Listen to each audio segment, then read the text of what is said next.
This is Herbert Glacier Trail.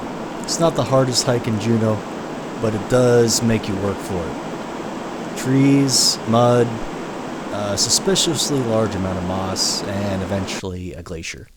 Looking back from the end, you've got the glacier riverbed, the forest, and then the ocean, all stacked like someone hit random terrain in a Minecraft map generator.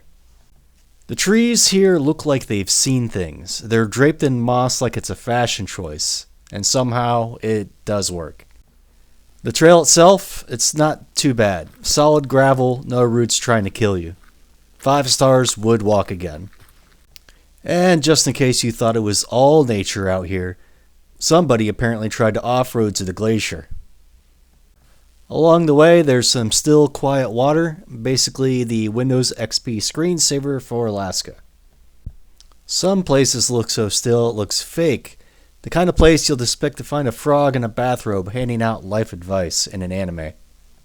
Until all of a sudden it starts to rain, which the ducks don't mind. But don't just look down, make sure you look up. This guy climbed to the top of this tree for reasons. Maybe a view. We'll never know.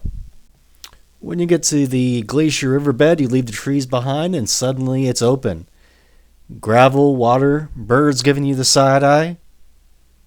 In some parts, the trail gets fairly narrow, and you actually get to see the glacier showing up in the distance. And now we're in it. No trees, no cover. There's the big cold chunk of ice up there in the distance.